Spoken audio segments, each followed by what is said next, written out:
अब्दुल कादिर पटेल साहब। औज़ुबिल्लाहिमिनश्शैतानिर्रजीम, बिस्मिल्लाहिर्रहमानिर्रहीम। बहुत शुक्रिया सर।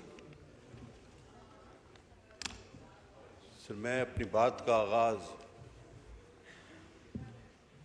नवाबज़ादा नसरुल्लाह खान साहब के इस शेर से करूँगा। कब अश्क बहाने से कटी है शबे हिजरां, कब कोई बला सिर्फ दुआओं से टली है। सर मैं 100% चाहता था कि मैं फलस्तीन के अपने बाद भाई कश्मीर भी है। साहिबजादा की बातों को एंडोर्स करूं। मैं तो चाह रहा था कि 100% उसको एंडोर्स करूं, लेकिन उनके जो इख्तितामी कलमात थे उसके बाद मैं कहता हूं कि मैं 80% में अपने भाई की बातों को एंडोर्स करता हूं।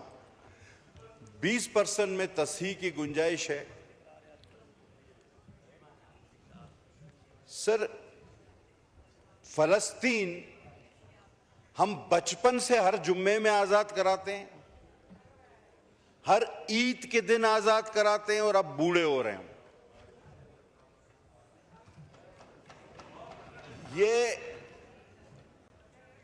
और सर आप यकीन करें कि 80 लाख यहूदी हैं और 80 लाख तो हमारे पास उलमाए दीन है जिनकी दुआ कबूल नहीं हो रही। यानी जितने वो कुल टोटल हैं उतने तो हमारे पास उलमा हैं जिनकी दुआ कबूल नहीं हो रही। उससे ज्यादा होंगे हमारे पास 25 करोड़ में, लेकिन अगर कमो बेश कर लिया जाए तो इतने तो होंगे। सर बात हुई, आप नजमुद्दीन अरबकान ने एक बड़ी खूबसूरत बात की। उसने कहा कि हम 1.5 अरब मुसलमान अभी भी अबाबिलों का इंतजार कर रहे हैं कि वो आएंगी और उनको मारेंगी, और कसम खुदा की अगर अबाबिलें आ भी गई तो वो उनको नहीं, पत्थर हमें मारेंगी कि तुम लोगों का ये हाल है। जनाबे आली बात की कश्मीर और फलस्तीन की, और मैं हरगिज ये नहीं कहूंगा कि मैं टोटली जो है नॉन पॉलिटिकल रहूं। मैं क्लियर बता रहा हूं कि जो फैक्ट्स होंगे मैं उन पे बात करूंगा, फिर वो चाहे आपको पॉलिटिकल लगे चाहे आपको नॉन पॉलिटिकल लगे। दिलो जान से हम चाहते हैं और समझते हैं, बखुदा मैं कलमा पढ़ के कह सकता हूं कि मुझे हमेशा ये ख्याल आता है कि हम गुनाहगार तो वैसे ही रोजे क़यामत मारे जाएंगे, अल्लाह माफ करने वाला है, लेकिन इस गुनाह से, इससे कैसे माफी मांगेंगे जो हम रोज टीवी पे देख रहे हैं। इसका क्या जवाब हमारे पास होगा, क्या माफी मिलेगी, ये हर रोज हर वक्त ख्याल आता है। लेकिन एक बेबसी है, एक बेहिस्सी है। आज आपको साहिबजादा साहब इस ऐवान की तारीख भी आपको मैं बता दूं। 3 बार एक ऐसी चीज हुई है कि जिसकी मिसाल कभी मिलती नहीं। वो कौन सी 3 ऐसी चीजें हैं? सर एक, इस हाउस में इस्राइल के हक में तकरीर हुई है और कहा गया कि उसे तस्लीम करो। आप रिकॉर्ड उठा के देख लें वो किस जमात और किस रुकन ने की, और उस जमात ने अपने उस रुकन की कोई बाज पुर्स नहीं की, कोई एक्सप्लेनेशन उसको नहीं दिया, ना उसको कोई सस्पेंड किया, ना उस पर कोई कार्रवाई की। That means that was matter of policy. इस हाउस में आप कहेंगे कि वो कौन? अस्मा हदीद साहिबा पिछली असेंबली में हमारे साथ थी। उन्होंने यहां खड़े होकर तकरीर कहा कि भाई तुम लोगों को मसला क्या है, अपोजिशन वालों को। हम अपोजिशन में थे, हम अपोजिशन में थे। उन्होंने कहा रिकॉर्ड मौजूद है, रिकॉर्ड मौजूद है, आप उठा के देख लेना, रिकॉर्ड मौजूद है, आप रिकॉर्ड उठा के देखें। अस्मा हदीद साहिबा ने कहा कि तुम लोगों को मसला क्या है, इसराइल को तस्लीम नहीं करते, और साथ साथ ये भी कहा रिकॉर्ड पे उन्होंने कहा कि जब हम दुरूद बेचते हैं नऊज़-बिल्लाह तो उन पे भी बेचते हैं, तो जब दुरूद बेचते हो तो उनको तस्लीम करो। लफ्ज ब लफ्ज मुझे याद है। अच्छा, अब दूसरी एक अनोखी बात आपको बताऊं। अच्छा, एक ही जमात है कि जिसने किसी यहूदी के लिए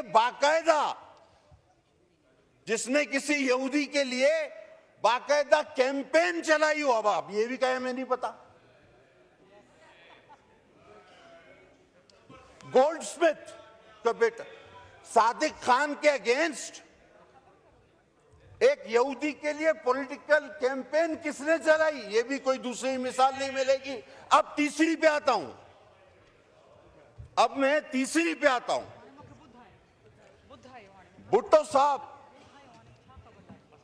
भुट्टो साहब जब गिरफ्तार हुए तो पूरी इस्लामी दुनिया के सरबराह उन्हें मांग रहे थे और कह रहे थे इसको फांसी मत देना, यासिर अरफात समेत। और एक अनोखी बात है कि आज इस्राइल और अमेरिका और खासकर इस्राइल के लेजिस्लेटर पाकिस्तान में किसी की रिहाई का मुतालबा करते हैं, ये भी हमें पहले कभी होते हुए नहीं देखा। अब आप बताएं कि ये तीनों अनोखे वाकयात क्या आपने, अब भुट्टो साहब को तो सारी इस्लामी दुनिया मांग रही थी, उनको फांसी हो गई। अब किसी और को सिर्फ इस्राइल मांग रहा है, तो मेरे ख्याल में वो जिस तरह के हालात है तो छुड़ा के भी ले जाएगा। और सर, थोड़ी देर पहले हमारे उस तरफ चीफ विप साहब थे, उन्होंने स्पीकर साहब से भी कहा अब बात तो सिर्फ इस्राइल पे करनी चाहिए थी, तो फिर वो निकल गए कि जी नहीं, हमने करारदाद जमा कराई थी। सर, ये इतनी बेहिस्सी कैसे हो सकती कि मैं उस रोज चीख चीख के कह रहा था कि मेरे भाई मेरी बात सुन लो, थोड़ी देर के लिए नारे मत लगाओ, ये पाकिस्तान की बका का मसला है। नहीं सुनी गई बात। और हमारे अराकीन ने वहां जाके ठोड़ियां पकड़ी कि यार थोड़ी देर तो बैठ जाओ, नारे हमेशा लगा लेते हो। कहा नहीं, रिहा करो, यह करो, वो करो। तो भाई वो भी तो यही कैनाल का मसला था। अब आप कहते हो नहीं, पहले हमने तो उसी दिन जमा कराई। 40 लोगों ने हुकूमत और अपोजिशन से उस पर बहस की, आपने नारे लगाए, बायकाट किया। अब कहते हो नहीं, पहले हम। आपका तो पीछे से पहला नंबर है, आगे से नहीं।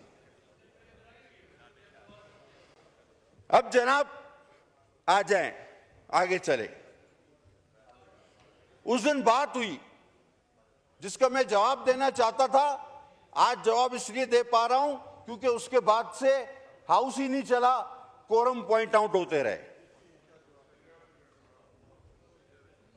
सर, एक चीज और भी है, हमारे दोस्त तारीख में थोड़ा सा पीछे भी देख लेना तो एक कैनाल जलालपुर की 2018 की गवर्नमेंट ने भी अप्रूव की थी और उसका संगे बुनियाद वजीर आजम रखने जा रहे थे, वो भी इंडस का पानी था।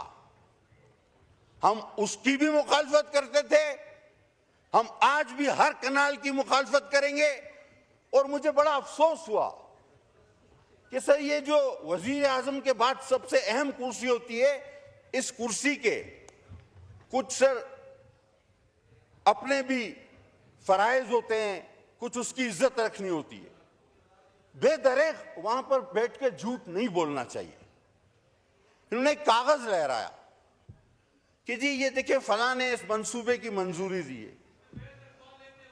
अभी इनको इतना अकल नहीं, इतनी समझ नहीं, इतना इल्म नहीं कि वो मंजूरी का फोरम ही नहीं, और उनके जो ख्यालात थे, जो उनका तासुरात थे, जो उनका फैसला था वो उन्होंने आपके सामने मुश्तरका इजलास में सबके सामने बयान कर दिया कि जो कि बिल्कुल ये था कि नो नो नेवर। लेकिन चूंकि सियासी पॉइंट स्कोरिंग करनी है और उस दिन कहा गया कि जनाब एक गैर आईनी तरीके से 9 तारीख को एक हुकूमत को खत्म किया गया। मुझे आप ये आइन कॉन्स्टिट्यूशन आपके पास पढ़ा है, मुझे आप नो कॉन्फिडेंस पढ़ के सुना दें, अभी सबको पता चल जाएगा कि that was the only constitutional no confidence only. तो फलस्तीन पे तो मैंने बात की तो आपने उसके हक में तकरीरें की हैं, इसीलिए तो उठ के चले गए थे आप। अभी आ रहा हूं फलस्तीन पे, अभी दोबारा आता हूं फलस्तीन पे, थोड़ा हौसला रखो जनाब। इन्होंने ये कहा नो क्रॉस टॉक, अब चेयर को एड्रेस करें प्लीज। सर अब उनका दवाई का टाइम हो गया तो मैं क्या करूं। सर बात यह है कि जिस दिन सलामती काउंसिल की मीटिंग हो रही थी तो राय फरार इख्तियार की गई। अब उसकी असल वजह क्या थी मैं उसमें भी आता हूं। लोगों ने कहा जी इसको नहीं बुलाया, उसको नहीं बुलाया, इसको नहीं बुलाया, ये बात नहीं थी। बात असल में ये थी कि जिस तरह की तकारीर वहां से होती हैं तो वो तो यहां खुद आके बैठे हुए थे, तो उसके सामने कौन बात करेगा। उसके सामने हिम्मत ही नहीं थी बात करने की। वो जो यहां बैठे थे 3 लोग, उनके सामने हिम्मत नहीं थी। रात तक आपस में ये उतारा कि तुम बोलो, बाद में कहा जाते ही नहीं, बाइकाट का बहाना बना लेते हैं, इसके सामने बात कौन करेगा, इनके सामने तो हिम्मत ही नहीं। अब पीठ पीछे बात जितनी चाहे करा लो। जो मौजूद थे तो आप बात करते ना कि जी ये डी चौक पे भी नहीं आने देते, ये रात को उठा लेते हैं, ये डालों में ले जाते हैं, वो मौजूद थे। हिम्मत नहीं थी ना, मान लो हिम्मत नहीं थी। और कहा जी कि बाजवा के जरिए आपने जो है वो एक करारदाद, यार आपने तो हाजिरी भी कर्नल के जरिए लगवाई है सहवान में। ना कर सकता है कोई कसम खाएगा मेरा भाई, कोई दुरूद पड़ेगा कि ये बात गलत है। यहां तो हाजिरी भी कर्नल के जरिए, कोरम भी कर्नल के जरिए, बजट भी कर्नल के जरिए, इस पे भी तो दुरूद पड़े, कसम खाए ना आप। और फिर कहा गया अचकजई साहब के लिए और अख्तर मेंगल के लिए कि जी देखिए इनके साथ बड़ा जुल्म। तो क्या पीडीएम का हिस्सा नहीं थे अचकजई साहब और मेंगल साहब? क्या उस नो कॉन्फिडेंस का हिस्सा नहीं थे अचकजई साहब और मेंगल साहब? वो भी तो इसी का हिस्सा थे। तो यानी कड़वा कड़वा, थू थू, मीठा मीठा, हप हप, जो आज आपके साथ आपको सूट करे वो ठीक है, जो नहीं करे वो गलत है। और सर वो हुकूमत क्यों बनी थी? वो जो तकरीर थी फलस्तीन की, that was a policy statement, वरना उस पर बहुत बड़ा रिएक्शन आना चाहिए था। 4-5 काम होने थे उस हुकूमत में जिसमें हमें अल्लाह ने बचा लिया। 2 तो हो गए। अब साहिबजादा साहब ने कहा फलस्तीन और कश्मीर में तवज्जो चाहूंगा आपकी।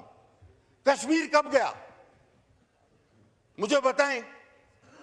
दैट वाज अ एजेंडा, लाया ही इसलिए गया था, आए ही इसीलिए थे, आरटीएस बंद ही इसीलिए हुए थे। कश्मीर गया, यहूद के हक में तकरीरें शुरू हो गई, सीपेक रोल बैक हुआ, मईशत का पट्टा बिठाया गया। खुद आपका वजीर खजाना कहता है, हमने कहा कि जी आपने 60-70 सालों में जितना पाकिस्तान ने कर्जा नहीं लिया था आपने 4 साल में ले लिया। कहता नहीं, उतना 100% नहीं लिया, उसका 76% लिया है। खुद एतराफ करता है। अजीब आदमी है। हम कहते हैं तुमने 100 बंदे मारे, कहता नहीं मैं बेगुनाह हूं, मैंने तो 76 मारे हैं। तो यही वाली मिसाल हो गई। आप हुकूमतें जर्नलों के जरिए चलाते रहे। फैज साहब आज किधर है बेचारा, पता नहीं वो आपकी वजह से बंद है या तुम लोग उसकी वजह से बंद हो, वो खुद परेशान है। और जो मुक्का आप ही के एक दोस्त ने कहा था लड़ाई के बाद, याद है ना साहब, तो अपने ही मुंह पे मार लेना चाहिए। ये सलामती काउंसिल में आके बात करनी चाहिए थी आपको, सारी बात। और जब इस्राइल के हक में तकरीरें हुई, इंडिया हमसे चला गया, और ये कब हुआ याद करो। आज आप बात कर रहे हो सीपेक रोल बैक हुआ।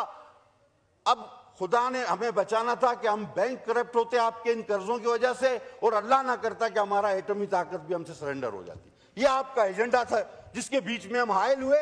हमने अपना पॉलिटिकल गेन जो था वो वेस्ट किया। हकीकत है हम सियासी तौर पे आपके 4 साल का वो सारा घन कचरा अपने सर पे उठा के घूमे, हम उसमें हमारा ग्राफ गिरा, ये हकीकत है। लेकिन हम ना करते तो आप इंडिया दे चुके थे, इसराइल के हक में तकरीरें आप कर चुके थे, सीपेक आप रोल बैक कर चुके थे, बाकी रह गया था एटम बम और एक आध एजेंडा आपका और टाइम फिश। वो हम नहीं होने देते। इसी की हमने कीमत अदा की। तो जनाब आखिर में देखिए, वफादारियां जो होती है ना, आप कहते हैं ओआईसी महातिर मोहम्मद ने बुलाई थी।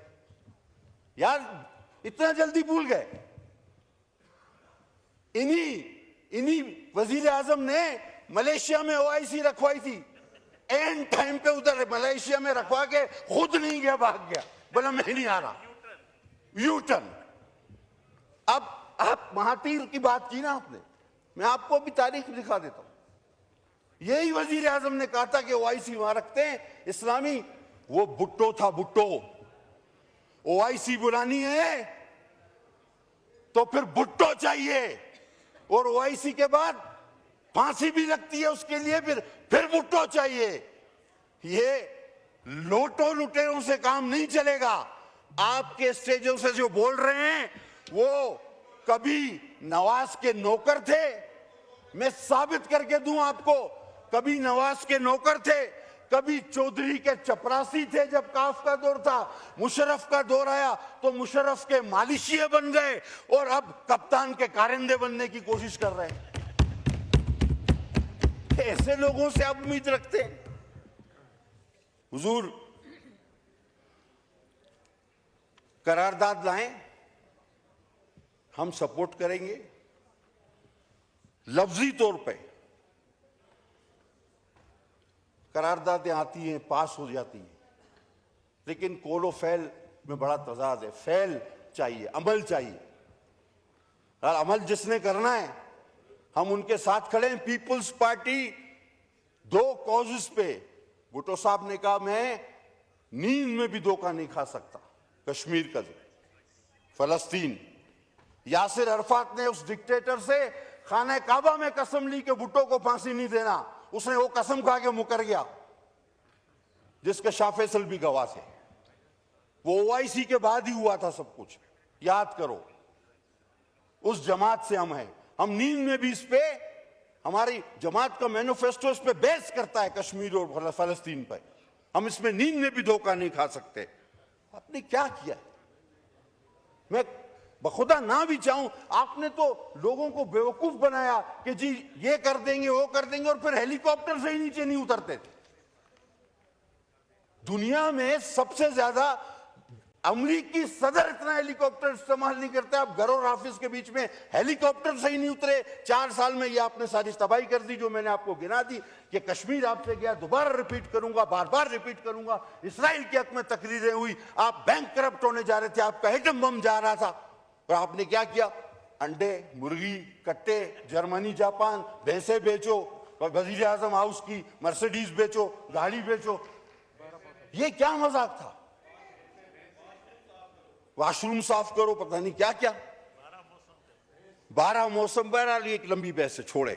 सर हम बिल्कुल सपोर्ट करते हैं इसको। मैं हबीब जालिब के शेर पे इख्तिताम लूंगा। बहुत मैंने सुनी है आपकी तकरीर मौलाना, मगर अब तक नहीं बदली मेरी तकदीर मौलाना।